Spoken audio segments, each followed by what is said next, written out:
Lagi kayong ganyan, takot sa katotohanan. Pero darating ang oras na wala na kayong pagpipilian. Alam mo ba kung gaano kabigat to para sa akin? Hindi ko nga kilala yung mga diwata na yan eh. Hindi ko nga maintindihan kung bakit ako eh. Si Von naman! Tapos na Linlin at Israel! Kaya Von naman!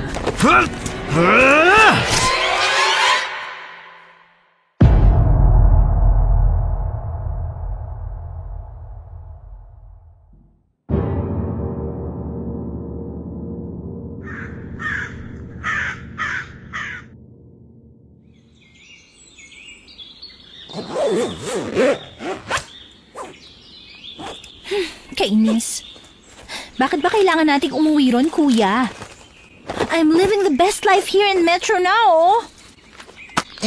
Kasi sabi nila Papa, may handa raw para sa death anniversary ni Lola. Do you really want to come back there? It's ew, maputik, mainit, and most of all, walang signal ng cellphone. Sabi ni Papa, kailangan natin umuwi doon. What else can we do? Kaya nga nagpapack na tayo, di ba? Huwag kang magalit, Linlin. Sabi ni Papa, masaya naman doon. Oh. Oo na po. Hindi na ako magagalit. But it's irritating talaga eh. Yung kay Von na gamit, ayos na. Talaga? Very good naman ang kuya ko. Ayaw na kasi ni Von na mahirapan pa, Donna. Kahit naman may autism siya, ay marunong naman yun magayos ng kanyang sarili at ng kanyang mga gamit. Nasa kalagitnaan na siya ng pagsasara ng bag nang may biglang kumatok sa pinto. Dali-daling tumakbo palapit sa pintuan ng kuya niya para pagbuksan ito.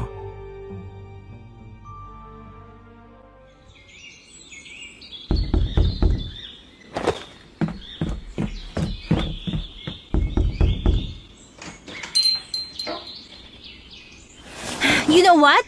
Ang bagal mo. You know what? Ang sungit mo. Ang aga-aga magkasalubong na naman ang mga kilay mo. Uy! Hi Kuya Von. Ready ka na ba sa biyahe? Ready na si Von sa biyahe. Very good! Ano, huli ka na? What else can we do here? My God, Israel, bakit ang bagal mo? Alam mo namang masyadong OA si Tita Minerva. Hindi ako pinalis hanggat walang dasal eh. And you believe her because... Para wala ng gulo. Ang hirap kaya makipag-away sa matatanda. Mas mahirap kung hayaan sila sa mga beliefs nila na hindi naman totoo. Wala namang nawawala, Donna. Isa pa, alam mo namang kilala rin si Lola na manggagamot at albularya sa baryo natin bago siya mamatay. And it's a family legacy now? Ganun ba?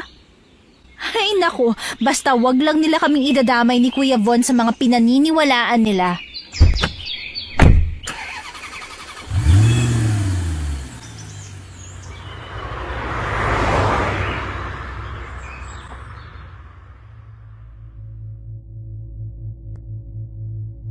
Tahimik na binabagtas ng kanilang sasakyan ang daan pauwi sa probinsya. Si Von ang nasa likurang bahagi ng kotse habang si Donna naman ang nasa tabi ni Israel. Inabalan ng dalaga ang sarili sa pagtingin ng mga post ng kanyang mga kaibigan sa social media. Nakaramdam siya ng kaunting inggit dahil ilang party rin ang hindi niya madadaluhan dahil nga required silang umuwi sa baryo na kinalakihan nila. Ilang oras pa ang nagdaan nang huminto ang sasakyan nila sa harap ng isang kainan. Ang sabi ni Israel, mabuting kumain muna sila dahil paniguradong mahaba-haba pa ang biyahe at wala na silang madadaan ng kainan sa oras na magpatuloy na sila sa pagbiyahe. Mga ilang oras pa ang lumipas bago nadaanan ng tatlo ang malaki pero lumang arko ng kanilang probinsya. Nagsimula na ang daan na puro damo, halaman at mga puno ang makikita. Nawala na ang mga gusali na sanay na makita ng dalawa.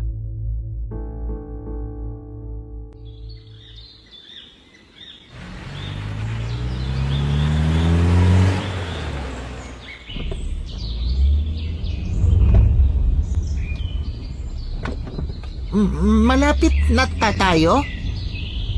Oo kuya, mga kalahating oras na lang makakarating na tayo sa baryo. Are there people in the house? Visitors? You know, I'm sure it's packed with our relatives. Hindi pa kumpleto. Pero ang sabi ni Tia Minerva, baka mamayang gabi ang dating ng iba nating kamag-anak. Tita Minerva? Siya ba ang pumalit kay Lola? Oo, simula nang mamatay si Lola, siya nang nagmana ng talento nito sa paggagamot. May mga nagpapagamot at naniniwala rin naman. Buhay pa ba yung sapa na pinaliliguan natin noon? Parang gusto ko makita. I miss that place. Buhay pa naman, nandun pa yon. Kaso hindi na pwedeng tambayan sa gabi katulad ng ginagawa natin noon. Ha? Bakit naman? Ang init naman kung tanghaling tapat ka tatambay ron. Wala na kasi koneksyon ng baryo sa sapa. Kaya delikado na kung tatambay dun sa gabi. What do you mean? Wala na si Lola na bantay at tagapangalaga ng sapa. Kaya wala ng proteksyon at gabay mula sa mga nilalang na nakatira doon laban sa halimaw na natutulog. What the F? Halimaw? In this modern world? Naniniwala kayo sa mga ganyan? Takot si Von sa halimaw. Ayaw ni Von punta ron kasi may halimaw. Kakainin si Von. No, kuya. Hindi totoo yun. Tinatakot ka lang ni Israel para hindi ka magkulit sa bahay. Hindi kulit si Von para di siya kuha ng halimaw. Ay oo kuya, kasi kapag pasaway ka, nako, kakainin ka nun. Huwag mo nang takutin pa si kuya. Ano ba?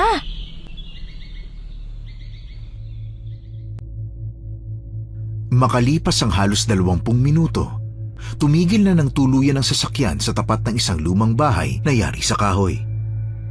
Nakita ng dalaga ang bahagyang pagsilip ng isang may katandaang babae na may salamin sa mata. Walang bakas ng emosyon ang mukha nito.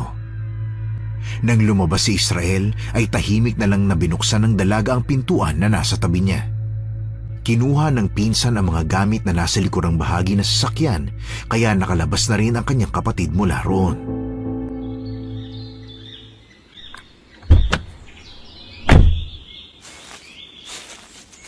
Mabuti at nakarating kayo ng ligtas. Kumusta ang biyahe? Ayos lang biyahe, Von. Masaya naman. Maganda ang view. Mabilis lang naman ho ang biyahe namin, Tia. Wala naman hong traffic. Mabuti kung ganun. Ikaw, Donalyn, kamusta ang pagmamaynila? Maynila pa rin, tita. Wala namang pagbabago. Sinabi ko na sa papa mo na dito na lamang kayo mamalagi para kahit papano mabantayan ko kayo. Mahirap na at baka madisgrasya ka pa. I don't even have boyfriend to begin with, tita. Don't worry about me. Besides, nasa Manila ang doktor ni kuya. Ang hassle kung luluwas pa kami kung magpapacheck up siya. Kahit pa. Hindi maganda na kayong dalawa lang ni Von ang naroon. Balita ko, palagi kang gabi na umuuwi at iniiwan ang kapatid mong mag-isa. My God! Is this a family reunion for Lola or nandito kami para marinig ang mga sermon mo? Donna, manahimik ka.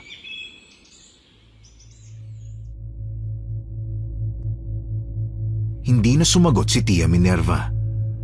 Tuluyan na itong pumasok sa kusina habang masaya namang sinalubong ang magkapatid ng ilang mga tiyahin at mga kamag-anak. Nanatili sa sala ang dalawa habang abala na si Israel na ipasok ang kanilang mga gamit sa isang silid. Habang nakikipag-usap ay ramdam ni Donna ang pagmamasid ng ginang. Tila hindi pa tapos sa sermon niya at gusto pa ng susunod na kabanata.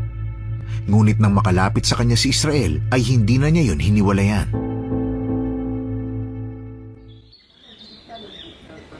Pabayaan mo na si Tia. Ganun lang talaga yun eh. Paano ba naman tumandang dalaga na? I bet. Wala sigurong tumagal na voice dahil sa kasungitan niya. Shh! Baka marinig ka. Mag-away na naman kayo at masabihin ka pa na bastos. Respect is a two-way process, Elle. Ang pangit naman kung ako lang ang rerespeto while she was throwing shade sa pagpapalaki nila mama sa amin. Tama rin naman. Pero alam mo na, mas matanda siya kaya sa mata nila, mas tama siya. Ewan ko sa'yo, can't you see how she talks to me? Gusto niyang dito kami kasi what? She said na mabubuntis daw ako ng maaga. My God! Hayaan mo na nga. Ano, gusto mo bang pumunta sa sapa habang maaga pa? Hindi ba mainit doon? Naku, hindi yan. Mapuno naman at saka hindi naman masyadong maaraw.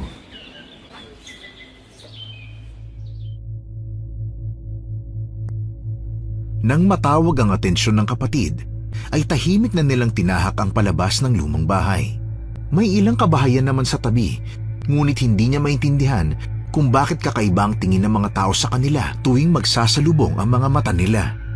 Mula sa bahay na pinanggalingan nila, ay tahimik nilang tinahak ang mapunong parte ng dulong bahagi ng malubak na daan. Hawak-hawak niya ang kamay ng kapatid, takot na baka matumba ito at madisgrasya.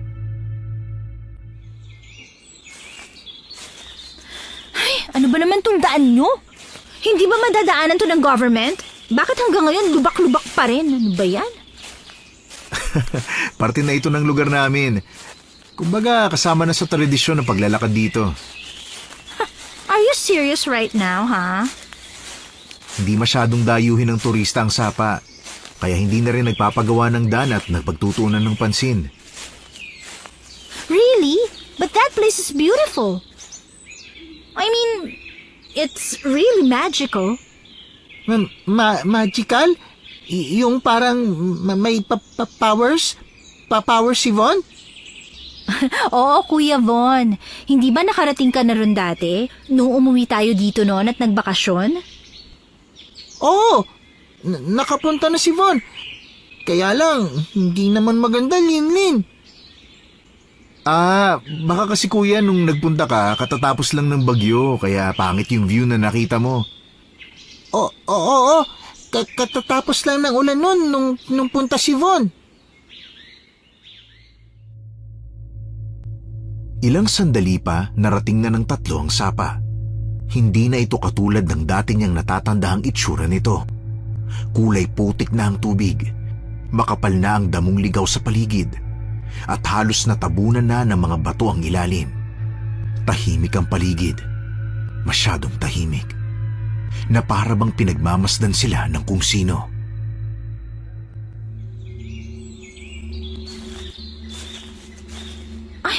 Ang pangit na pala dito. Simula nung mamatay si Lola, hindi na ito nabigyan ng pansin. Si Lola lang naman ang nag-aasikaso sa lugar na to nung nabubuhay pa siya.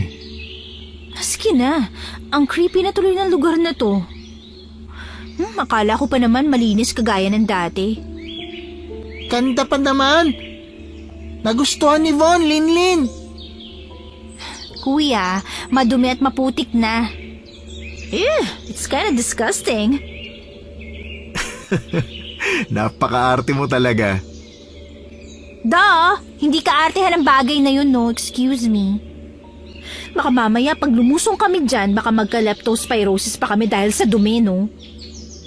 Oo na, hindi na. Ay, sayang din ang lugar na to. Maganda sana kung naaayos pa. Bakit pa hindi naalagaan? Sila Tita Minerva, hindi ba siya ang pumalit kay Lola bilang manggagamot? Alam mo naman yun, no? Masyadong masungit at ayaw na ayaw lumalabas siya ng bahay.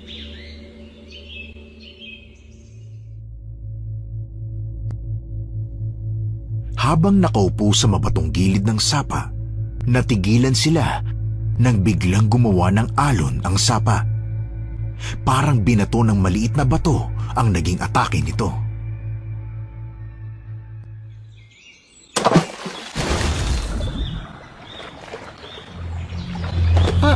Ano yun? Natatakot si Von. May nambabato sa tubig. What's that? Wala namang taong iba. Baka hangin lang. Huwag niyo na lang pansinin. Hangin? I didn't feel any wind presence here. Huwag ka ng maraming tanong, Donna. Hayaan mo na. God, Ang creepy na nga ng ambience tapos may mga ganito pang senaryo. Hangin lang yon. Huwag mo nang pansinin. Yeah, right.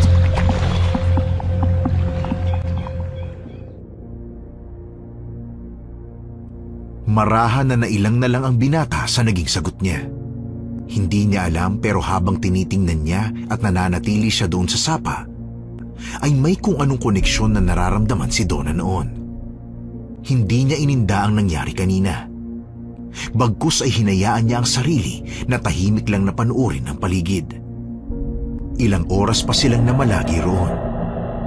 Mabilis na tumayo si Israel nang makitang halos magdilim na, kaya naman ay napatayo na din siya. Tinulungan niya pang makatayo ang kapatid pagkatapos niyang ayusin ang kanyang posisyon.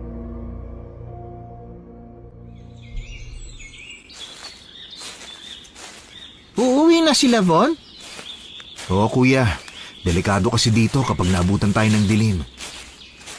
Bakit? Mukha namang safe at walang wild animals. Nako, maraming gumagala rito. Lalo na kung medyo malalim na ang gabi. Talaga? Mukha naman kasing tahimik dito. Huwag kang pakasiguro, Donna. Hindi mo alam ang sinasabi mo. Okay, fine. Kuya, let's go na. Aalis na sila, Von. Kasi madilim na. Opo, uuwi na po tayo kasi madilim na po. Uuwi na kasi madilim na.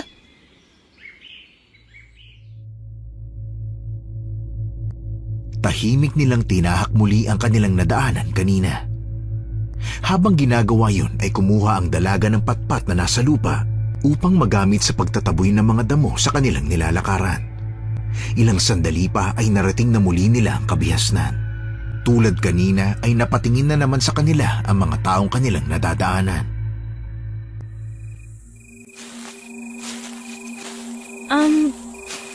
Israel, bakit ganun sila makatingin?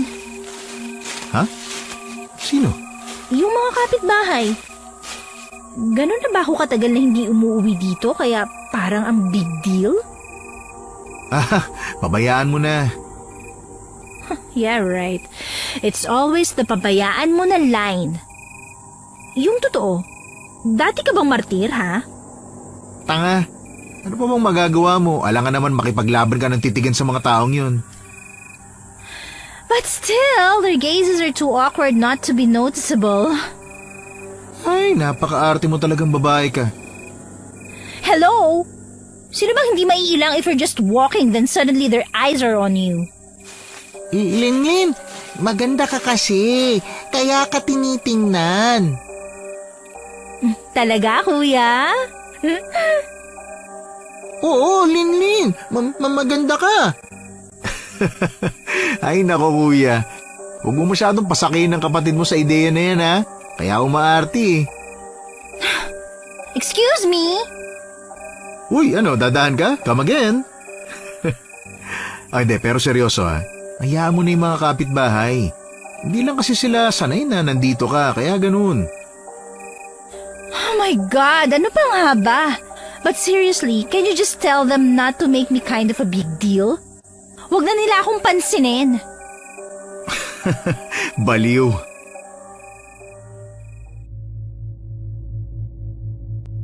Tuluyan na nga silang nakapasok sa lumang bahay. Sinalubong sila ng masungit na tiyahin. At kagaya ng nauna ay wala pa ring ekspresyon ng mukha nito.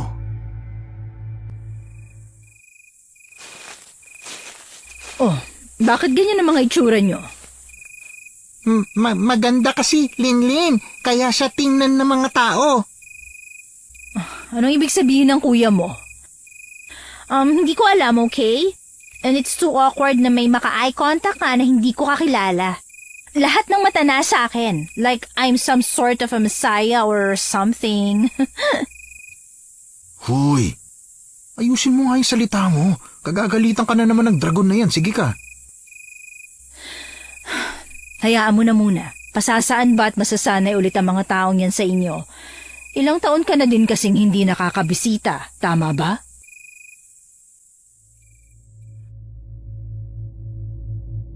Nang sumunod na mga oras, ay naging abala ang lahat sa pag-aasikaso ng mga bagong dating. Tama si Israel, kumpleto ang angkan nila na itinuturing itong pagtitipon na to bilang isang parang reunion. Kahit marami ang bisita at tao, ay hindi yun naging problema sa bahay. May kalumaan man kasi ang bahay na tinutuloyan nila. Malaki ito at marami ang kwarto. Yun kasi ang pinasadya talaga ng kanilang lola dahil nais nitong nagbabakasyon ang mga apo roon upang siya ay makasama. Dahil walang magawa at naging abala naman ang kanyang kuya sa mga bisita, ay lumabas si Donna sa bahay. Nais niyang puntahan muli ang sapa. Doon lang kasi ang madalas na tambayan niya noon. Lalo pa at wala namang mapagkakaabalahan sa baryo nilang yon. Ngunit bago pa niya matahak ang mapunong parte, ay pinigilan na siya ng seryosong mukha ni Israel. Walang bakas ng emosyon na mukha nito.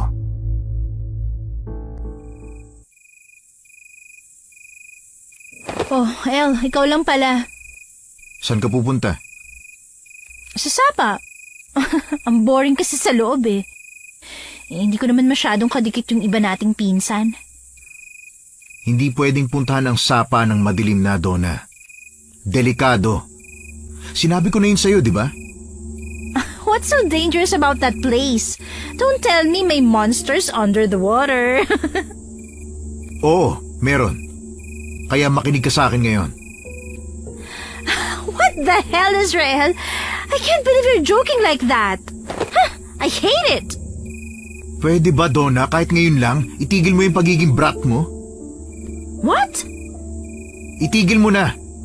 Kung ayaw mo mapahamak, pumasok ka na lang ulit dun sa bahay. The hell is wrong with you? Sige na, pumasok ka na ron. Ano ba kasing gagawin ko doon? Nagpaplano sila na ihahanda para sa death anniversary ni Lola bukas. Taga Maynila ka, baka pwede kang mag-suggest ng mga pagkain.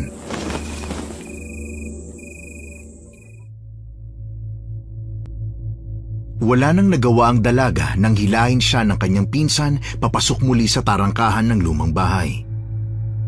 Tamad na tamad siyang umupo sa espasyo ng mahabang sofa katabi ng kanyang kapatid. Tahimik na nakikinig si Donna sa mga gagawin. Ayon kay Tia Minerva na namumuno sa pagpaplano, magdarasal muna rito sa bahay bukas ng 3:00 ng hapon bago tuluyang dumalaw sa puntod. Matapos nilang kumain ng hapunan ay agad din pumasok sa kanya-kanyang mga silid ang mga bisita. Ganun din ang ginawa ni Donna. Kasunod lang niyang pumasok sa silid ang kanyang kapatid na dumiretso na sa kama at humiga. Mabilis na napabalikwas ng bangon si Donna nang madinig ang sigaw at hagulhol ng isang babae na sa tingin niya ay nasa sala lang. Wala namang nangyaring importante kahapon. Dumalaw at nagdasal lang talaga sila para sa kanilang lola. At pagkatapos nun ay nag-uwian na rin ang kanilang mga kamag-anak. Ang tanging naiwan na lang sa lumang bahay ay si Donna, si Von, si Israel at ang kanilang Tia Minerva na doon naman nakatira.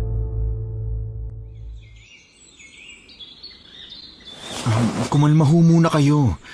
Ay, Tia, ano ho bang pwede nating gawin? Ang lubos na magagawa natin ay maghanda at mag-ingat muna. Hindi ko ho akalain na babalik siya sa mismong kamatayan ni Lola. Wala na tayong magagawa ron. Kailangan kong makausap ang kapitan para payuhan na hindi na muna malalapitan ng sapa ng kahit na sino. Mas natatakot ang mga tao sa gagawin mo, Tia. Mas maigi yon kesa maging bulag sila sa katotohanan at makita na lang nila ang sarili nila na kinakain na ng malaking serpienteng halimaw na yon. Tia, hindi ba mas magiging mainam kung malaman na ni Donna ang mga nangyayari? At ano? Hayaan siyang talikuran at takasan ng baryong ito? Eh di mas lalong magkakandaletse-letse tayo. Anong kailangan kong malaman? Problema to ng baryo, hindi ka kasali. Naroon na si Von sa kusina. Kumain at sumabay ka na ng almusal sa kapatid mo. Pero may dapat ho akong malaman. Kumain ka na ng almusal dun sa kusina at tumigil ka na sa katatanong kung hindi mo naman kayang panindigan kung malaman mo. Tia, kailangan na niyang malaman. Nagsisimula na siyang umatake. Anong atake? Sino? Sino nga atake, Israel? Bakit parang ang tense nyo? Ano ba nangyayari? Manahimik ka, Israel! Ano ba yun, Tia? Bakit kailangan nyo itago sa akin? Hindi makapaniwala si Donna sa mga naririnig. Nang lumabas siya sa silid nilang dalawang magkapatid, ay umalis din agad ang babaeng kausap nila Minerva at Israel. Kaya naman kahit naiwan siyang mag-isa sa sala, ay hindi niya nagawang ihakbang ang mga paa at tingnan man lang ang kapatid na sa palagay niya ay tapos na rin kumain. Hindi mapakali ang babae. Lihim siyang lumabas ng bahay at tinahak ang daan na mapuno. Hindi siya lubusang maniniwala sa mga sinasabi ng pinsan at ng kanyang tiya kung hindi niya mismo makikita ang mga bagay at ebidensya hanggat hindi ito nahaharap sa kanya.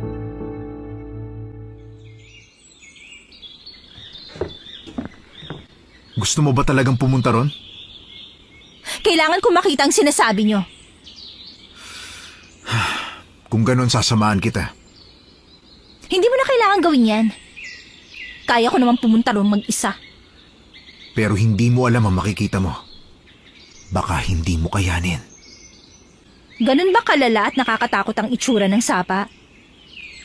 What really happened there kagabi? Bakit iba rin ang vibe ngayon ng buong baryo? Nakita ang katawan ng 6 na taong gulang na bata sa sapa. Si Aling Celia, yung nanay niya. Siya yung naabutan mong umiiyak sa bahay kanina. How come they let a child wander alone sa forest? Mas worse, alam nilang may cursed body of water. Hindi basta-basta ang halimaw na sinasabi ko. What? May powers din siya? Malakas, lalo pat ilang taon na siyang nakahimlay at nagpapahinga lang. Then, paano nga napunta ang bata dun mag-isa? Kaya maghipnotismo at maglaro ng isip ng bulaw-bulaw. Ano? Bulaw-bulaw? Ano yun? Si Tia Minerva dapat ang nagsasabi nito sa'yo dahil siya ang mas may alam sa mga ganito. Nasabi mo na, El. Ano ba? Hindi naman niya ako sasagutin na straight to the point. Feeling ko I'll age early kung siya ang kausap at magpapaliwanag sa akin ng mga bagay-bagay dito. Sige na nga. Isang uri ng aswang ang bulaw-bulaw. Madalas na naninirahan sa mga sapa o ilog, ngunit kaya ring mamuhay sa lupa. Isang malaking serpiente ito na kayang lumamon ng buhay ng tao. Hindi ko maintindihan. How come that monster came? Like, I remember the times that we're playing on that sapa, right? How come that monster lives there na? Safe naman ang sapa dati, di ba? Hindi rin tayo pinagbabawalang pumunta doon kapag gabi. Kaya nga naging tambayan natin yun if boring ang bahay, di ba? Kagaya ng sinabi ni Tia Minerva, si Lola ang naging tagapamagitan at koneksyon ng mga diwatang tubig na doon din naninirahan. Nagkaroon sila ng kasunduan kapalit ng kapayapaan sa baryo. And I'm the one na papalit kay Lola? Wala rin ako masyadong alam tungkol sa mga nangyari noon. Umaasa lang ako sa mga nakwento ng tiya. Kung gusto mong masagot ang mga tanong mo, dumirekta ka na kay Tia Minerva. Buti sana kung sinasagot niya ako ng tuwid. Hindi yung parang riddles pa na kailangan kong isolve.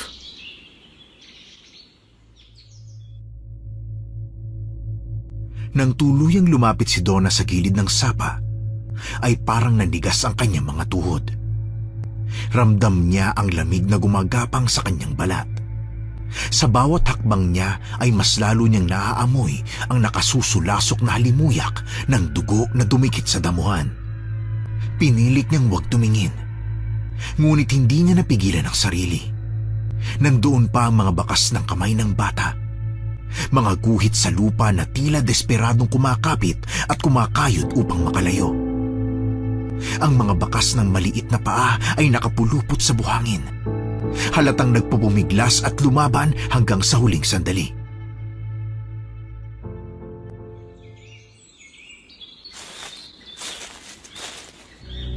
Oh my God!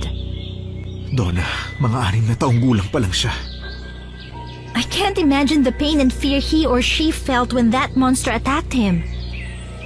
Kaya nga desperado ang baryo. Si Tia Minerva.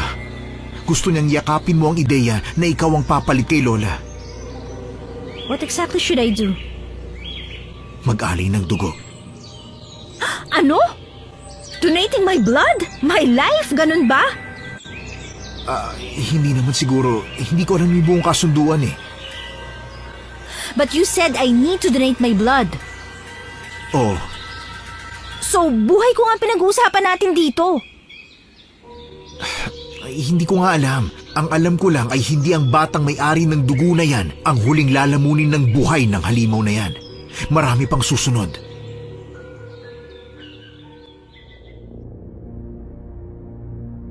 Hindi maintindihan ni Donna ang sarili.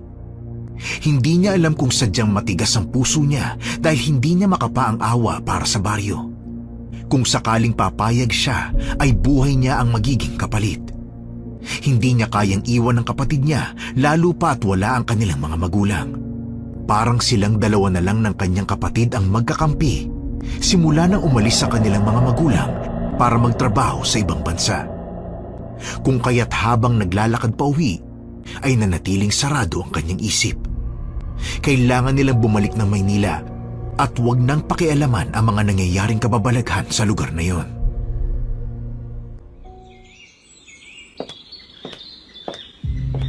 Hindi ka talaga nakikinig. Napakatigas ng ulo mo, Israel. Bakit ba ayaw mong malaman ko ang nangyayari? Di ba dapat matuwa ka pa at sinasagot ni Israel ang mga tanong ko tungkol sa problema niyong alam ko na ako naman ang solusyon? Bakit? Papayag ka ba? Katulad ka rin ng iyong ina. Tatakbo sa responsibilidad ng dugong meron kayo.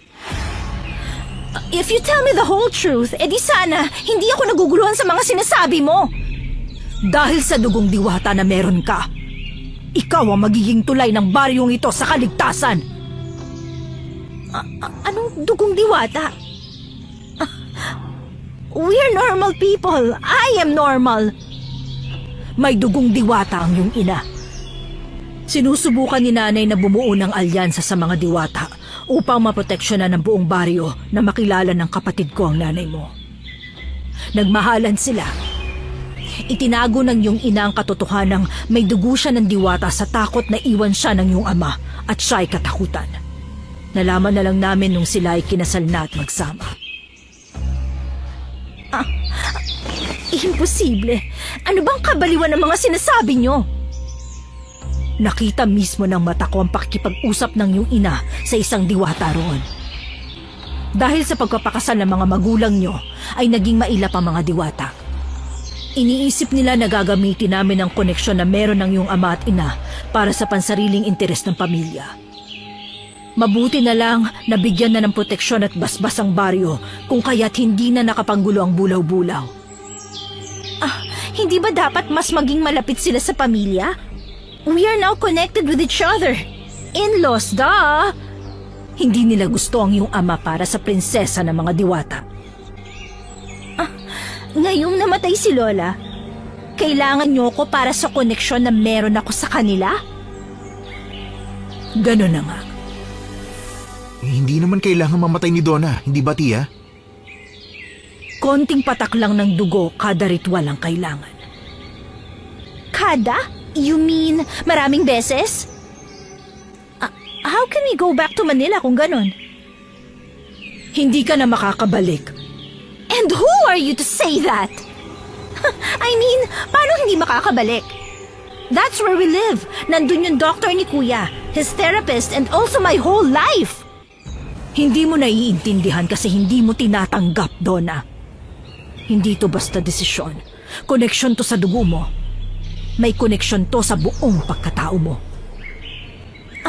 Hindi ko hiningi ito. Hindi ko pinili na pinanganak na may dugong diwata na sinasabi mo. Tiya, baka naman may ibang paraan.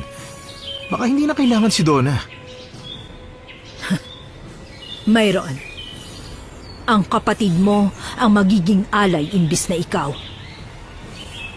Huwag mong idamay dito si Kuya Von. Babae ang kailangang tulay sa mga diwata at ikaw yon. At ang kapatid mo ay kapareho mo ng dugo. Maaari siyang alay para sa bulaw-bulaw upang ito ay manahimik na ng tuluyan. Anong meron sa dugo ni Kuya Von para pag-interesan siya ng halimaw? Dahil pareho ng sapang tinitirhan ng halimaw at mga diwata, hindi na nakakagulat na hindi sila nagkakaunawaan sa mga paniniwala. Natural lang na maging ugat yon ng galit para sa isa't isa. At balak mong isakripisyo ang kapatid ko? Kaya ninyo kami pinauwi dito at sinabing required lahat na pumunta para sa lecheng paniniwala na to? Ganun ba yon, ha? Kung magiging matigas ka at patuloy na ipipilit ang gusto mong bumalik kayo ng Maynila, oo! Para sa buong baryo, nakabawi man lang ang iyong ina sa ginawa niyang pagtakas noon! Hindi! Hindi ko o ninyo isasakripisyo ang kapatid ko sa halimaw na yon! Lagi kayong ganyan. Takot sa katotohanan. Pero darating ang oras na wala na kayong pagpipilian. Mamimili ka lang naman kung ikaw o si Von ang gusto mong ialay. Alam mo ba kung gaano kabigat to para sa akin? Hindi ko nga kilala yung mga diwata na yan eh. Hindi ko nga maintindihan kung bakit ako eh. Dahil ikaw lang ang may kakayahang tawagin sila. Wala nang iba. Hindi pa nga siya handa, Tia. Marahil hindi niya patubos na iintindihan ng lahat. Kailangan ni Donna ng pag-iintindi, hindi yung galit at paninisi. At kailan pa siya magiging handa, ha? Kapag ubos na ang mga bata sa baryo? Kapag nakapasok na rito ang halimaw sa bawat bahay? Hindi niyo ako pwedeng ikulong dito. Hindi niyo pwedeng gawing kasangkapan ng buhay ko. Donna, please, maniwala ka muna. Hindi ka naman namin sasaktan eh. Ang dali niyong sabihin. Pero ako yung nandito. Ako yung tataniman ng takot. Ako yung gagamitin. Hindi kita ginagamit. Nililigtas lang natin lahat. Hindi ko pa alam kung maniniwala ako sa inyo. Hindi ko pa alam kung kaya ko to.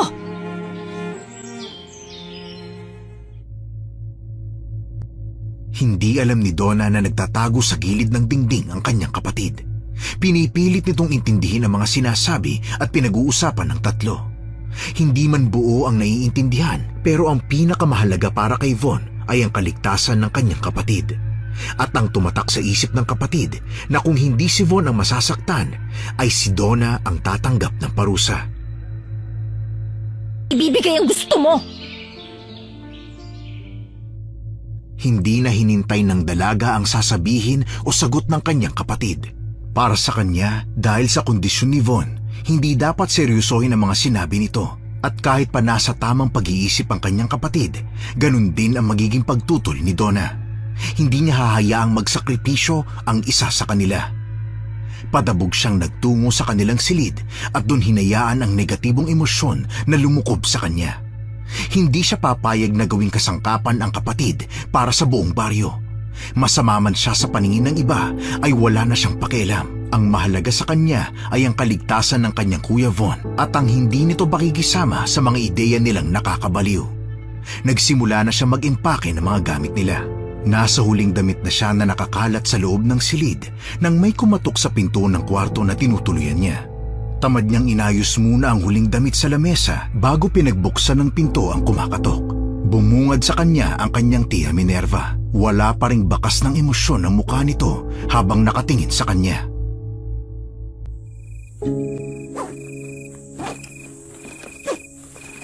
Anong kailangan niyo pa? Ang kailangan lang naman namin sa'yo ay konting dugo. Hindi naman yun kalabisan sa'yo, Donna. Tia, sa hinihiling niyo, para niyo na ding sinabi na talikuran ko ang Maynila. Dito ka lumaki. Bakit tila mas mahalaga pa sa'yo ang Maynila kaysa sa mga dati mong kabaryo? Ang tagal na nun. Halos 3 taon lang yata kami nanirahan dito. Dahil naging duwag ang nanay mo. Kung sana'y naging matapang siyang harapin at ipakilala ng mabuti ang iyong ama sa kanilang lahi, di sana wala tayo sa ganitong sitwasyon. At ang koneksyon ni Mama ang gagamitin niyo para iligtas ang pesteng baryo na to, ha? Hanggang kailan ka magiging bulag sa katotohanan? Hanggang kailan ka magiging maramot? Kung tutuusin, hindi naman malaking bagay ang hinihiling at kailangan namin sa'yo. Konting patak lang ng dugo kada ritual at pasasalamat sapat na. Bakit ko kailangan maging mabait sa mga taong wala namang ambag sa buhay namin ng kuya ko? Nung iniwan kami ng mga magulang namin para magtrabaho, naisip niyo man lang ba na bata pa ako noon at hindi pa kaya ang kondisyon ni Kuya Von? Naisip niyo man lang ba na tumawag at kumustahin ako? Hindi naman, di ba? Kaya ngayong kaya ko na, malakas na ako para sa aming dalawa. Anong karapatan niyong humingi ng tulong sa dalawang bata na tinulungan niyo sana kahit papano? Hindi ko nagugustuhan ang paraan mo ng pagsagot. Ganyan ba ang natutunan mo sa pinagmamalaki mong Maynila? Hindi po, Tia. Natuto lang akong ipaglaban ang sarili ko at ang kapatid ko. Wala na ho kasing gagawa para sa amin nun eh. Mahirap na baka kung hindi ako marunong lumaban, pagsamantalahan pa ang kakulangan ni Kuya Von kagaya ng gusto niyong gawin.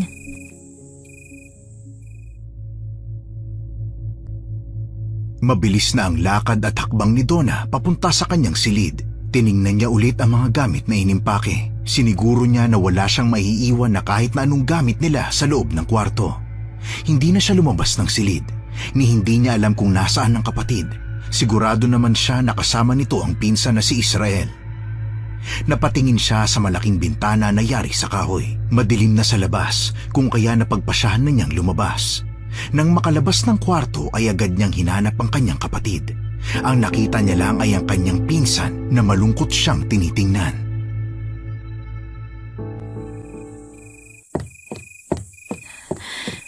Nasaan si Kuya? Hindi ba siya sumunod sa'yo sa kwarto? Ha? Mag-isa ako sa kwarto, nag-aayos ako ng mga gamit namin. Ha? Hindi ko alam. Paano hindi mo alam? Nandito ka sa labas, hindi ba?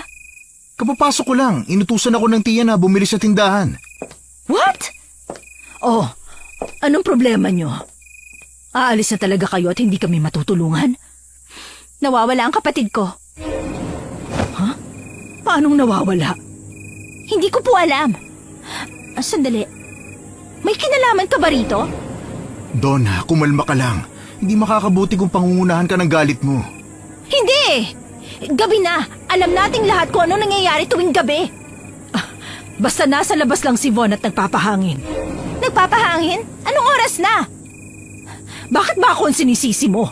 Abala ako nagluluto sa kusina. Hindi ko kasalanan kung pabaya ka kaya nawala ang kapatid mo. Tia, ikaw lang ang magbibilog sa ulo ng kapatid ko. Hindi ako! Mabibigat at mabibilis ang bawat hakbang ni Donna habang tinatahak ang palabas ng bahay. Sinubukan siyang pigilan ng pinsan dahil delikado, ngunit buo ang kanyang naging pasya. Isang lugar lang ang naiisip niyang pupuntahan ng kanyang Kuya Von, ang sapa kung saan siya tuluyang iaalay ng kanyang tiyahin. Malalim na ang gabi, Donna. Hindi ligtas para sa iyo ang pumunta doon. Wala akong pakialam. Hayaan mo siya, Israel. Natitiyak kung kahit pigilan natin siya, hindi siya makikinig. Chang, pamangkin mo pa rin naman siya kahit papano. Pwede ho bang tulungan niyo na lang sila? Kung kaya kong tapusin ang laban at ang bulaw-bulaw, ako na ang gumawa nun, Israel. Alam mong naging takot ng mga taga-baryo sa Halimaw. Inamin mo din. Inudyukan mo ang kapatid ko para magpunta sa sapa. Wala na ako ibang paraan na naiisip. Kaya mo sinangkalan ng kapatid ko. Hindi ko alam kung kaya kong patawarin ka sa oras na may masamang mangyari sa kapatid ko. Hindi ho solusyon ang isakripisyo sila ni Kuya Von.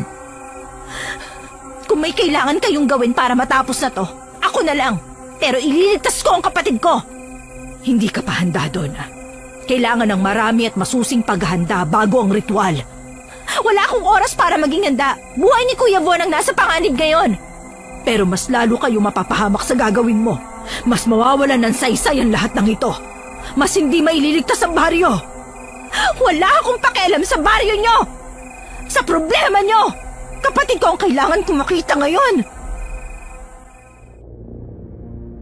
Mas lalong lumamig ang hangin. Bawat hampas nito ay nagbigay ng kakaibang hinig. Dinig na mula sa kanilang kinatatayuan ang paggalaw ng tubig na sa tingin ni Don ay mula sa sapa. Donna, naririnig mo yan? Oo, at mas lalo kong kailangan puntahan si Kuya Von bago pa siya maunahan ng Halimaw. Hindi pwedeng isakripisyo siya. Hindi ako papayag. Nagsisimula na ang gabi ng bulaw-bulaw. Kung ano man ang simula na yan, tatapusin ko. Habang tinatahak nila ang sapa, ay dinig na dinig nila ang pamilyar na sigaw ng kanyang kapatid. Mas naging mabilis ang bawat hakbang nila Israel at Donna habang ang kanilang tiya ay mabagal silang sinusundan at puno ng pag-iingat ang bawat hakbang.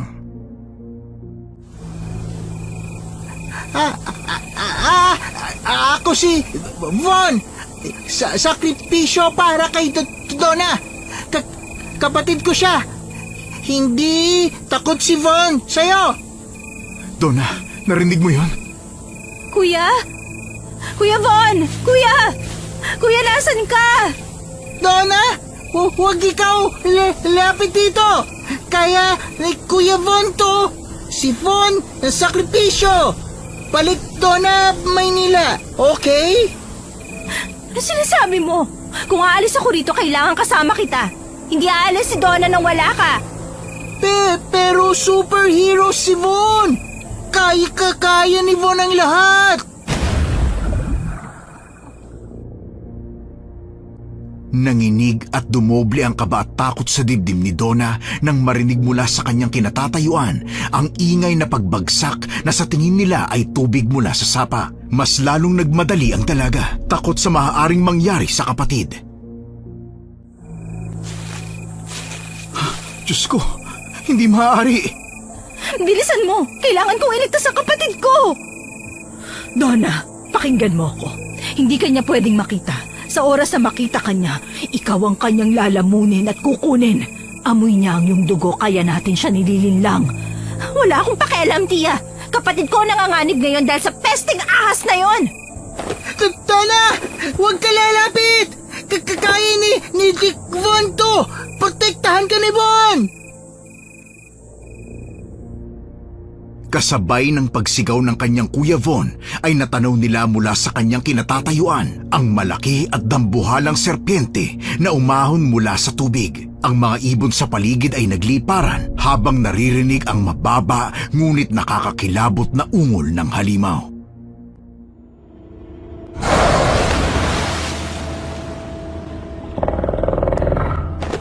Donna! Napakalaki niya. Hindi natin siya kakayanin. Kahit natulungan ka namin ni Tiyang, baka lapain lang tayo ng halimaw na yan. Hindi ako tatakbo. Kailangan kong mailigtas si Kuya Von. Hindi ka maaaring humarap doon ngayon, Donna. Mas lalo tayong manganganib. Sana hindi mo binigyan ng walang kwentang ideya si Kuya Von. Di sana wala siya dito ngayon. Hayaan mo na siya, Donna. Sarili niyang desisyon at kagustuhan ng bagay na ito. Tiyan, naririnig mo ba sinasabi mo? Gusto mong hayaan na lang na mapahamak si Kuya Von? Paano mo nasasabi yan? Alam mong hindi kaya magdesisyon ang kuya ko tungkol sa mga bagay-bagay. Paano mo nasasabing sarili niya tong desisyon, ha? Para yun sa buong baryo. Kailangan natin ng matinding sakripisyo. Kalokohan! Hindi ako papayag sa sakripisyong sinasabi mo! Binilisan pa ni Donna ang pagtakbo hanggang sa makita na niya ang kanyang kapatid. Nakatayo si Von sa gilid ng sapa, nakatingala habang nakatingin ng diretso sa mga mata ng halimaw. Mabilis ang naging paghakbang niya kaya naagaw ang atensyon ng kanyang kapatid. Layo na ikaw, Donalyn! Kaya na ni Von to! Kuya, makinig ka sa akin. Kailangan mo nang tumakbo at umalis dyan. Hindi aalis si Von. Kailangan niya iligtas si Tia Minerva at ang baryo. Hindi mo sabi kailangan gawin yun. Aalis na tayo bukas na bukas din. Pero superhero si Von. Hero kita. Please, hindi mo na to kailangan gawin, kuya.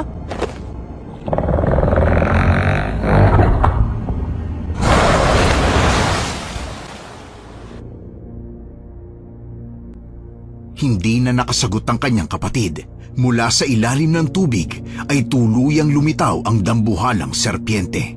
Ang ulo nito'y malapad, hugis at sulok at may mga mata na kulay pula na tila laging nagbabantang umatake. Sa tuwing ibinubuka ang bibig, naglalantad ito ng mahahabang pangil na kasing haba ng espada. Habang tumutulo mula rito ang malapot at nakasusulasok na laway. Sa isang iglap, umatake ito kay Von.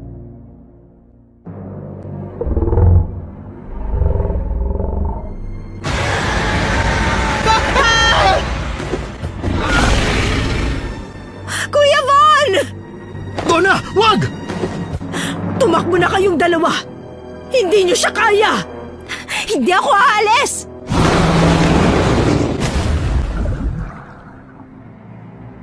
Muling gumawa ng hakbang ang malaking halimaw. Unti-unti itong umahon sa tubig ng sapa. Bumagsak ang buntot nito sa lupa na naging dahilan ng pagbagsak ni Von. Napatikom ang kamay ni Donna habang unti-unting nilalapit ng halimaw ang katawan sa kapatid. Diyos ko! Iligtas at gabayan niyo kami! Naku po, ang laki niya. Donna, hindi natin yan kakayanin. Wala akong pakialam!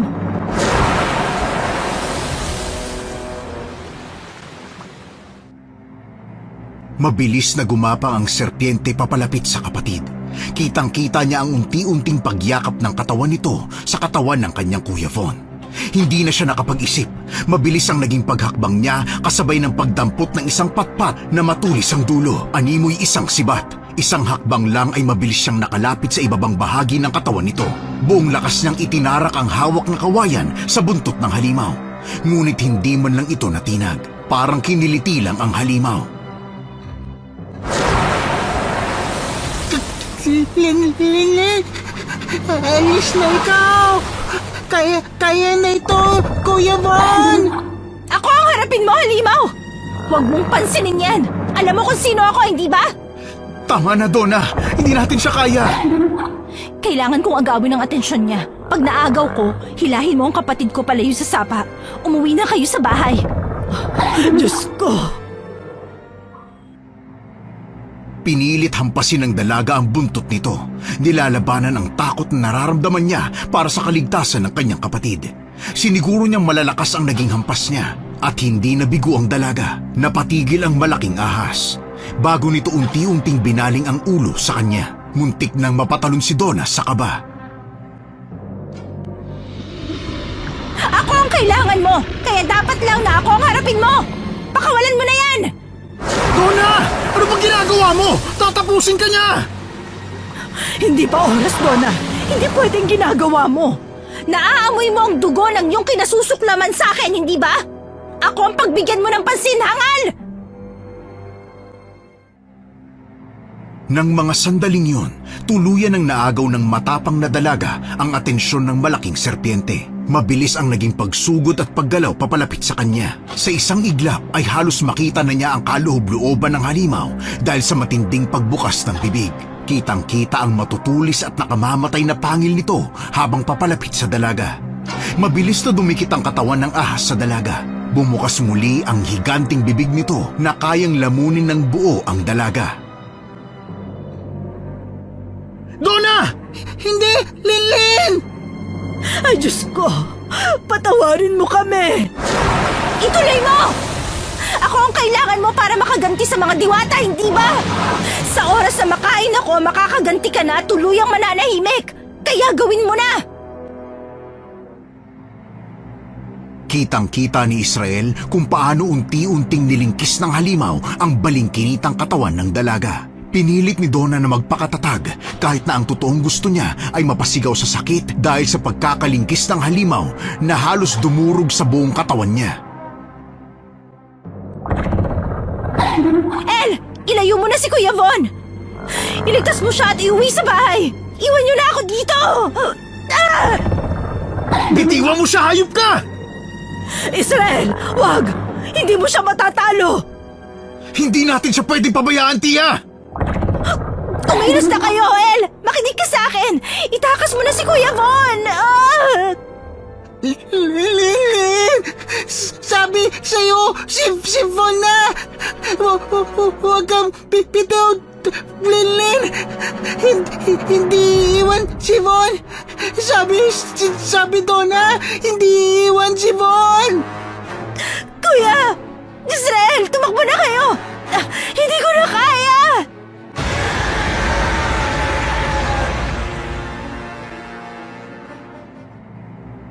Muling bumuka ang malaking bibig ng halimaw. Lalong nataranta si Von. Nais niya sanang lapitan ang nanghihina ng dalaga. Ngunit mabilis na dumalo sa kanya si Israel. Hinarang ang katawan upang hindi makita ang kalunos-lunos at duguan na katawan ng dalaga. Hindi ako papayag, Donna! Israel, hindi mo kakayanin ang halimaw na yan. Sundin mo na lang ang kagustuhan ni Donna at iuwi natin ng ligtas si Von. Tia, naririnig mo ba sinasabi mo? Nais mong iwanan natin si Donna sa halimaw na yan? Hindi ako papayag. Ililigtas ko siya. Sa anong paraan? Sige nga, paano mo siya ililigtas? Wala tayong kakayahan o sandata man lang para matulungan siya. Kahit ano, ang mahalaga gagawa ko ng paraan. Hindi ko siya pababayaan. Si Lilin! Ililigtas siya ni Von! Hindi papayag si Von! Kakainin si Lilin ng ahas!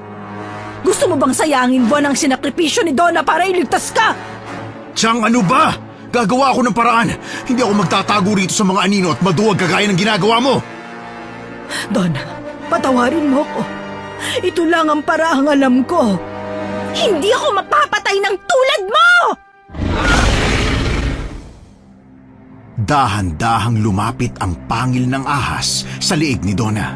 Halos 1 pulgada na lang ang layo mula sa mukha ng dalaga. Halos mapaliguan na siya nito ng mabagsik at nakasusulasok na laway ng halimaw. Kitang-kita ng dalaga ang nanlilisik at namumulan nitong mga mata na parang anumang oras ay ihanda na sa pag-atake. At sa isang iglap, sinakmal ng halimaw ang balikat ng dalaga. Donna! Pakawalan mo siya! Dugo! Ang daming dugo! Lilin, wag! Kapit ikaw! Gagawa ko, Kuya Von! Paraan! Sandali lang, Lilin! Hindi! Mas lalo lang magagalit ang mga diwata sa iyong gagawin. Mas lalong magiging madugo ang iyong pananatili sa sapa. Itigil mo na yan! Hindi mo dapat siyang galawin! Bulaw-bulaw! Ngunit wala nang narinig ang malaking ahas. Patuloy ito sa paglingkis sa katawan ng dalaga na ngayon ay halos maturog na sa pagkakayakap ng halimaw. Tumalsik ang dugo mula sa balikat ni Donna. Bahagyang pumatak sa tubig ng sapa na unti-unti nang nagiging kulay dugo. Pinilit naman laban ng dalaga kahit na nakapulupot ang malaki at dambuhalang katawan ng ahas sa kanya. Sa bawat pagpupumilit ay ang pagmamakaawa ng kanyang katawan na siya ay huminto na dahil sa mga nabasag na buto. Isama pa ang pamimilit ni Von na lumapit sa ahas upang siya ay tulungan kung hindi lamang yung pinipigilan ng kanyang pinsan. Kuya, huwag kang lalapit. Tatapusin niya ako, pati ikaw. Makinig ka sa akin. Ilayo mo na si Kuya rito. Hindi, Donna! Hindi! Tia! Tulungan niyo si Donna! Kahit ako walang kapangyarihan upang tumulong, Israel. Ang buong akala ko may ritual na gagawin. Gawin niyo na ngayon! Nasa sapa na ang dugo ni Donna! Baka pwede yung gamitin para tawagin ang mga diwata! Ngunit kung gagawin ko yon, kailangan kong lumapit sa sapa. Maski na! Nanais mo bang mamatay na lang si Donna habang pinapanood natin? Anong sasabihin mo kay Tio kapag nalaman niyang hindi mo man lang tinulungan ang anak niya? Napatigil sila sa pagtayo nang marinig ang sigaw ng dalaga. Kitang-kita nila na muling itinaas ng malaking ahas ang ulo nito. Sinasadyang ipakita ang dugo ang katawan ng dalaga habang nakabaon pa rin ang pangil sa laman ng balikat nito. Halos mawalan na ng malay si Donna dahil sa sakit at pagkaubos ng dugo. Tigil na! Si Von na lang kunin mo! Huwag na si Linlin! Salbahe ka! Sinasaktan mo si Donna! Kuya, maayos lang ako. Sige na, makinig ka na kay Donna. Pumunta ka na, sumama ka na kay Israel sa bahay. Hindi! Hindi! Iwan mo si Donna! Tama na! Kapatid ko ang ama nila! Kung kailangan mo ng dugo, akin na lang! Sa pagdaan ng mga minuto, hindi pa rin bumibitiw ang serpiente. Mas lalong humihigpit ang malatanikalang katawan nito na nakapulupot sa dalaga. Rinig na rinig ang ungol ng halimaw sa buong kagubatan na sinasabayan ng pagdaing ng dalaga dahil sa sakit. Pero halos biglang mabuwal sa kinatatayuan sina Israel, Von at Minerva nang biglang yumanig ang lupa. Kasabay nito ang pagguho ng ilang parte ng sapa dahil sa malakas na daluyong na nagawa ng pagyanig. Hindi ako susuko! Diyos ko, ano nangyayari? Tia, ano nang nangyayari? Hindi na natin maililigtas si Donna! Magiging mas malakas ng halimaw! Hindi payag si Von. Ayaw ni Von.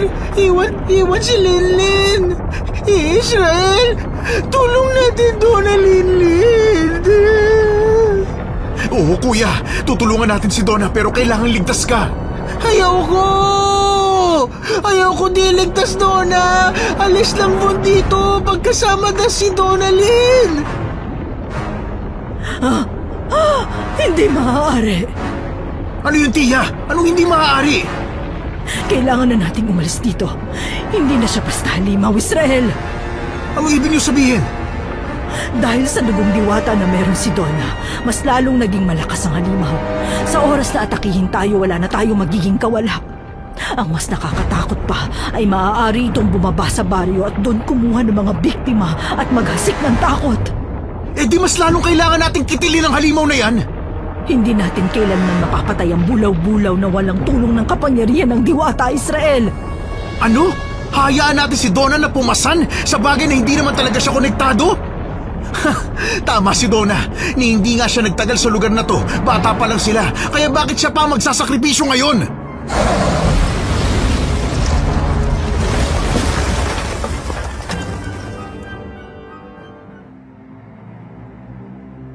Biglang kumilos ang buntot ng serpiente. Winasiwas ito na naging dahilan ng pagtalsik ng mga bato at pagputol ng sanga.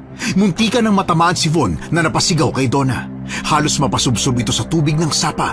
Mabilis ang naging pagkilos ni Israel at inalalayan sa pagtayo ang pinsan. Dahil sa nangyayari sa kapatid ay parang nablangko ang isip ni Donna. Dahil sa paggalaw, nagkaroon siya ng pagkakataon na itarak ang patpat na kanina pa niyang hawak sa mata ng bulaw-bulaw. Bakas ang matinding sakit sa paraan ng pagsigaw nito. Kaya naman mas diniinan pa niya ang pagkakasaksak na naging rason para unti-unting lumawag ang pagkakalingkis ng katawan nito at mabigyan si Donna ng pagkakataong tumakas. Duguan man ay iika-ika niyang tinahak ang pwesto ng kanyang kapatid. Linlin? Ayos lang ba, Linlin? Ayos lang ako, kuya. Kailangan nating samantalahin ang panghihina niya. Tumakas na tayo! Alis tayo! Alis na tayo, Linlin! Ayaw ni Von dito! Salbayos! Saktan si Linlin ko! Hindi maaari. Tia, ano na naman yun? Umalis na tayo rito! Kung aalis tayo rito, bababa at manganganib ang buong baryo. Nasisiguro kung bababa ang bulaw-bulaw para matuloy ang kanyang pagkain.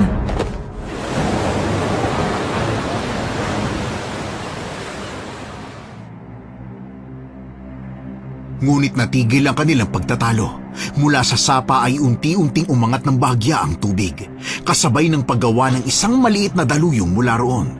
Kasabay ng pagtama ng liwanag ng buwan sa tubig, ay unti-unting nagpakita sa kanila ang isang babae. Tila gawa sa tubig ang kasuotan nito, habang may nakapatong na koronang gawa sa perlas sa ulo. Ilang segundo siya nitong tinitigan bago bumaling sa halimaw na ngayon ay nakabawi na sa sakit ng pagkakatusok sa kanyang mata.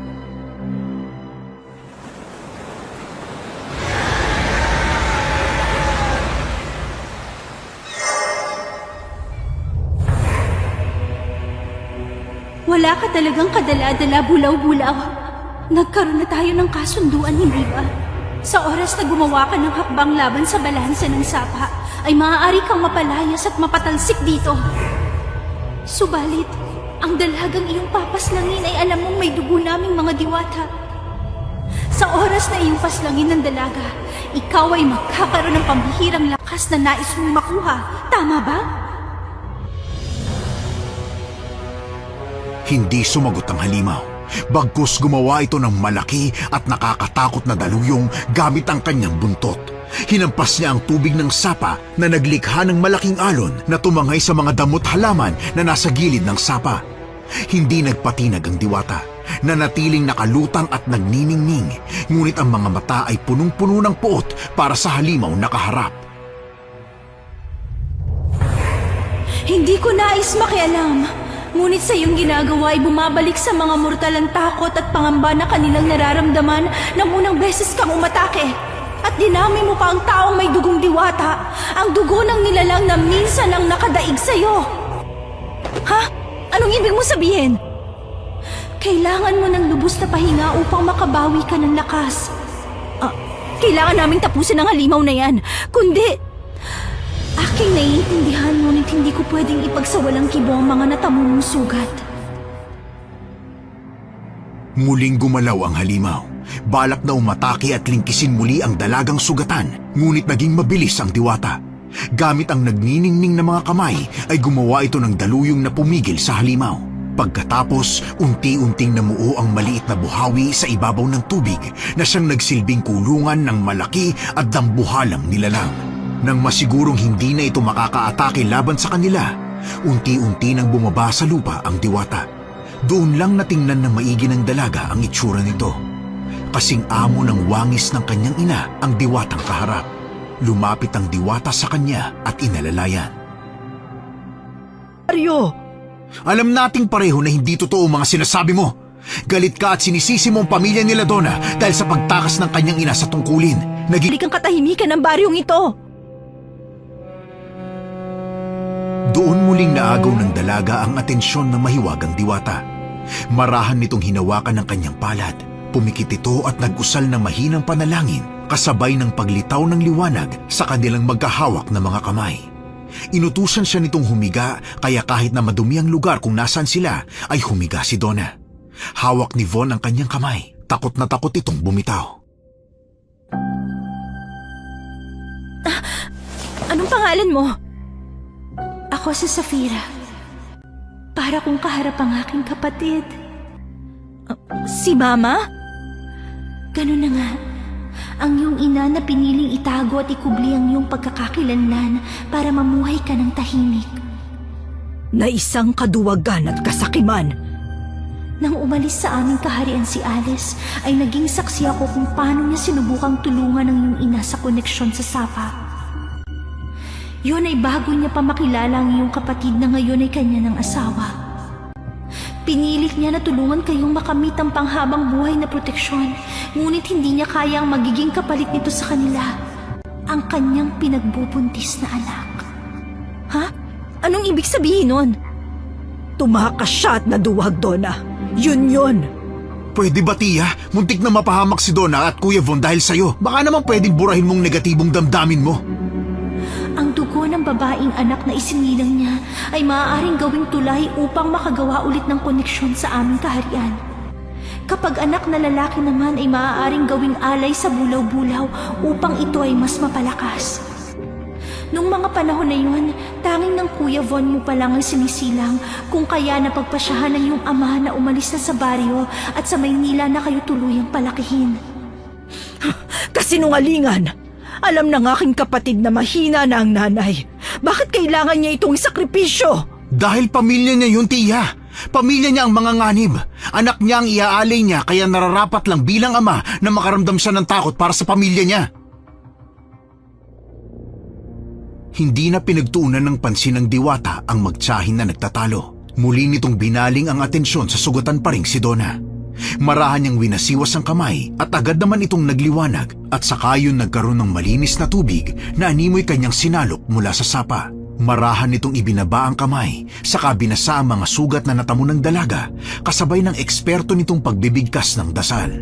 Habang ginagawa yun ng diwata, naramdaman ni Donna ang unti-unting pagdaloy muli ng kanyang lakas at ang mabagal ngunit mabisang paghihilom ng mga sugat na natamo niya mula sa halimaw.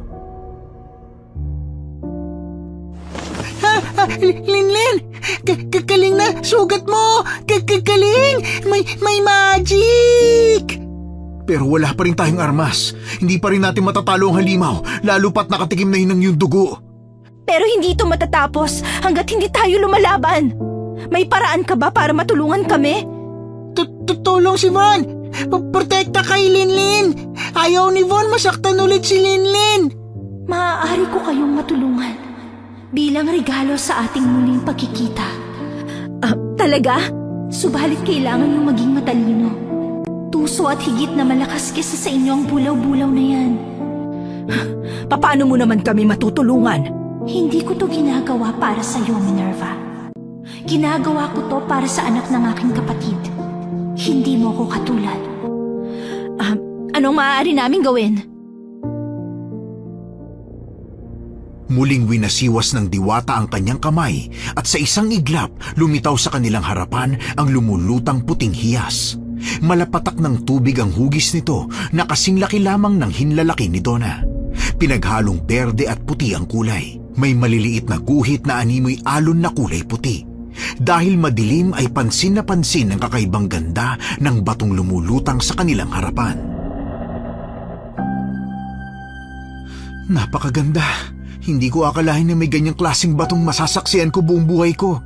Pwede, akin na lang yan. Kuya, mahalaga kay Tia Safira ang bagay na yan. Baka ipahihiram lang sa atin. Pwede akong penge.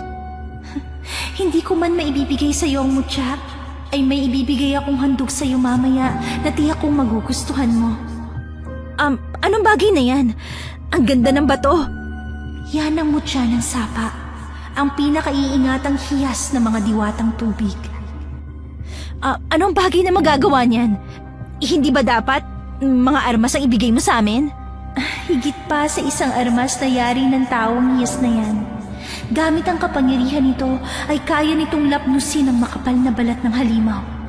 Isa pa, kaya rin niyang pagalingin ang kahit na anong sugat mula man sa halimaw o hindi naman kaya ay simpleng gasgas. Kung yan lang ang kaya nitong gawin, hindi ko alam kung kaya naming manalo. Napakalakas ng kalaban. Tama si Israel. Ang mutya ay may kakayahang gumawa ng sarili nitong armas laban sa kalaban. Kaya niyang magmolde ng tubig na naaayon sa iyong kagustuhan bilang tagapaghawak nito. Talaga? Maaari na kaming lumaban gamit ang mga armas? Tama. Makakapagbigay ang mutya ng higit sa isang sandata. Depende kung ilan ang gagamit. Nabaling ang atensyon ng lahat sa halimaw na unti-unting nakakawala sa ginawang buhawi ng mabait na diwata. Sabay-sabay na tumayo si Donna, Israel at maging si Von. Naisa nang pigilan pa ng dalaga ang kanyang kapatid, ngunit nang makitang desidido ito ay hinayaan na lang niya.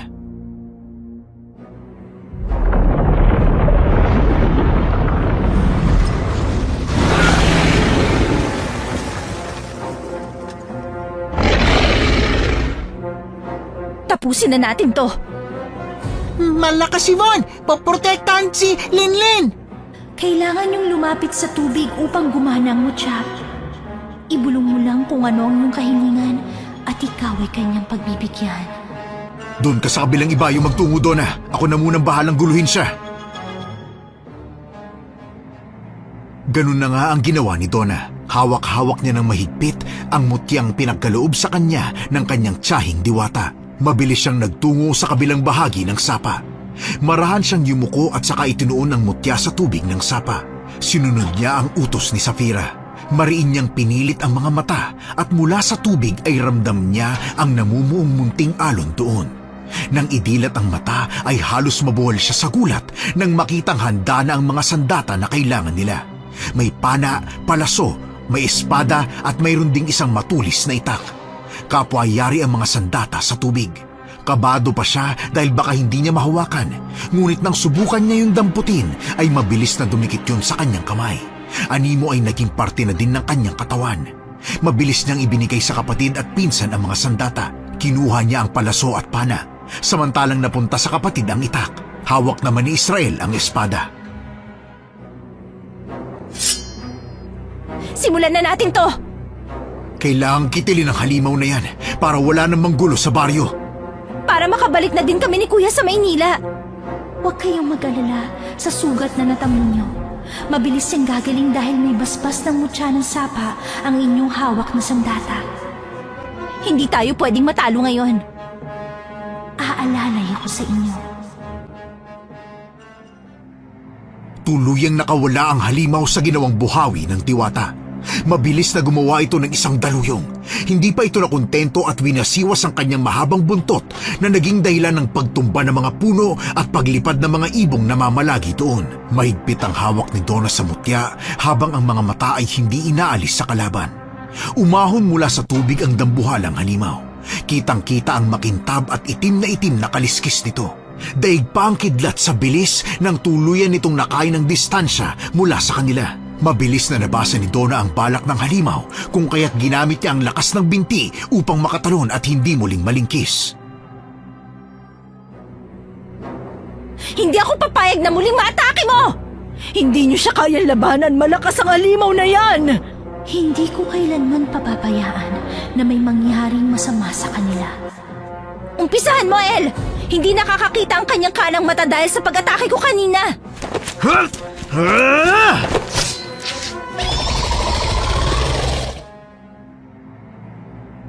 Muling tumalon ng kanyang pinsan, kasabay ng pagtarak ng espadang hawak niya sa kaliwang mata ng bulaw-bulaw.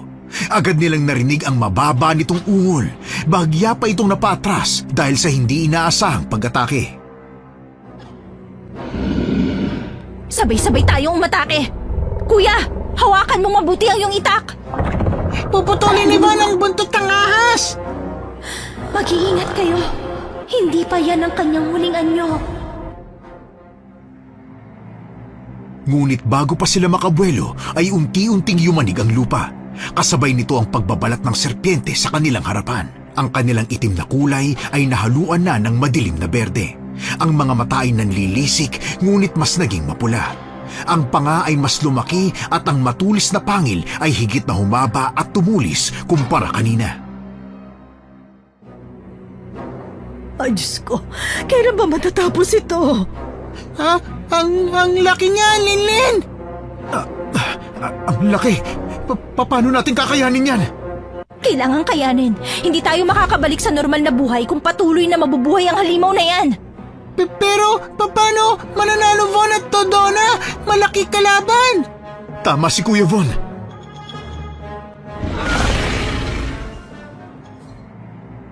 Bago pa man makasagot ay halos matumba na sila sa bilis na ginawang pag-atake ng halimaw. Hindi nila napansin ang kilos nito na parang kidlat sa bilis. Sa isang iglap, lumingkis ang halimaw sa katawan ni Israel na ngayon ay namumutla na, bakas ang takot sa mga mata. Pakawalan mo ako, halimaw ka! Ay, Diyos ko, Israel! Walang iya ka! Pakawalan mo siya! Hayop ka! Kailangan mong kumalma, Donna. Kahit na anong mangyari, wag na wag kang titingin sa mga mata niya. Ano pang tinatayo-tayo mo dyan, Donna? Iligtas mo ang pinsan mo! Mahigpit ang hawak ni Donna sa mutya, habang nasa kaliwang kamay naman niya ang mga armas. Saglit na binitawan ng dalaga ang mutya at nilagay sa kanyang bulsa. Sinamantala niyang abala ang halimaw sa pagpapahirap sa kanyang pinsan. Puno ng pag-iingat niyang nilabas ang palaso at pana at sa kanya yun itinira. Nang matamaan ay halos mayanig ang buong lugar sa hiyaw at ungol ng halimaw. Nakita niya bago pa kawalan ng palaso ang kulay gintong ningning sa dulo nito. Senyales na may halong kapangyarihan ni Safira ang tumama sa bulaw-bulaw. Nabitawan ng bulaw-bulaw ang kanyang pinsan. Sakto naman na bumagsak ito sa kanyang buntot. Marahas na iniwasiwas ni Israel ang hawak na espada bago nito tuluyang putulin ang buntot ng halimaw. Mas lalo itong nagwala.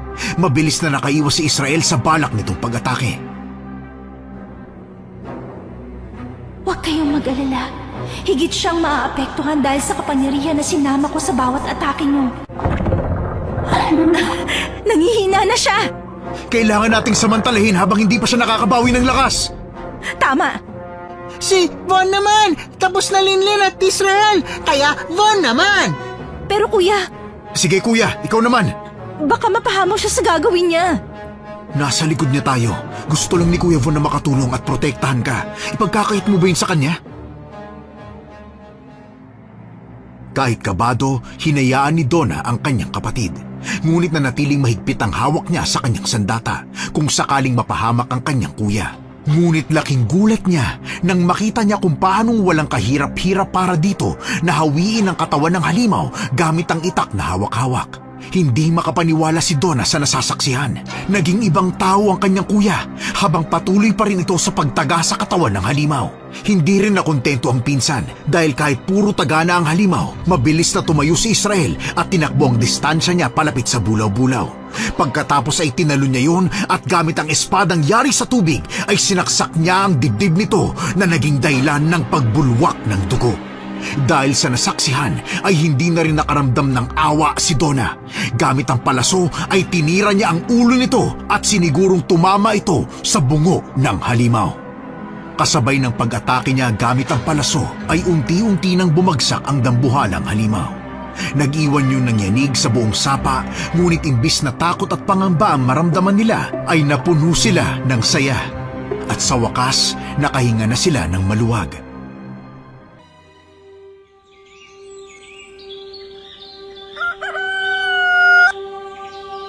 Kailan kayo haalis? Naku, dapat hintayin niyo ang pista. Sa isang araw na rin yon. Oo nga, maraming hinanda si Tia para sa inyo. Isa pa, gusto ko yung pasalamatan ng mga taga-baryo dahil sa ginawa ninyong pagtulong. Ano ka ba naman, El? Katulong ka kaya namin. Oo nga, pero hindi ko rin naman magagawa mga bagay na nagawa ko kung wala kayo. Ano, kuya? Gusto mo ba? Gusto ni Von. Matagal pa naman check-up sa doktor. Kaya pwede pa si Von dito sa piyesta. Sige po. Pero kahit huwag nyo na pong damihan ng handa, Tia. Nakakahiya naman eh. Nako, pambawi ko man lang sa paraan ng pagtrato ko sa inyo. Ay, hindi ba sinabi ko na sa inyo na kalimutan na natin ang bagay na yon? Kahit pa, nakakahiya rin sa papa niyo kung hindi ko kayo aasikasuhin. Walang nagawa si Donna sa kagustuhan ng kanyang tiyahin. Ilang araw matapos nilang matalo ang bulaw-bulaw ay nagtalaga ng araw ang tiya nila upang maglinis ng sapa. Dahil wala namang ginagawa ay sumama silang tatlo kaya napag-usapan nila ang pag-uwi ng Maynila na plano naman talaga niya sa lalong madaling panahon. Tahimik na pinagmasdan ni Donna ang ngayong malinis na sapa. Kapwa sila nakaupo ng kanyang Kuya Von sa nakausling mga bato sa gilid nito. Marahan ang naging ihip ng hangin na nakapagpangiti sa kanya. Ilang sandali pa ay may lumitaw na lata ng soft drink sa harapan niya. Nang tingnan niya kung kanino galing yon, ay inabot na niya dahil pinsan lang naman pala niya yon. Tahimik itong umupo sa kanyang tabi. Alam mo? Kaya ang mga regalo ko para sa inyo. Regalo? Para kay Von? Tama, Von. May ibibigay ang tiya para sa'yo. Mula sa mahiwagang kamay ng kanyang tiyahin na diwata ay lumabas ang kumikinang na 3 kwintas na yari sa kabibe. Puno yun ng mga perlas, ngunit ang pinaka naging disenyo sa gitna ay ang kabibe. Ibinigay ng diwata ang mga kwintas sa kanilang 3. Oo, bakit po pati ako? Hindi man namin aminin, ngunit malaking dagok sa amin ang pagtira ng bulaw-bulaw sa sapa.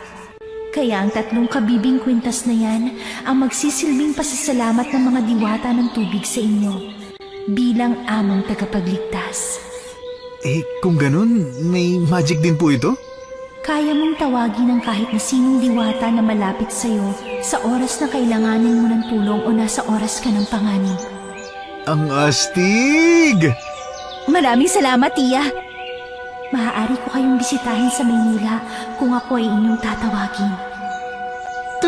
Talaga? Oo, Von.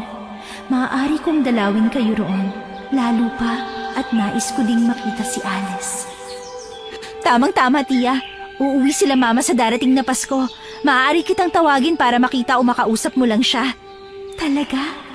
Mabuti naman kung ganon.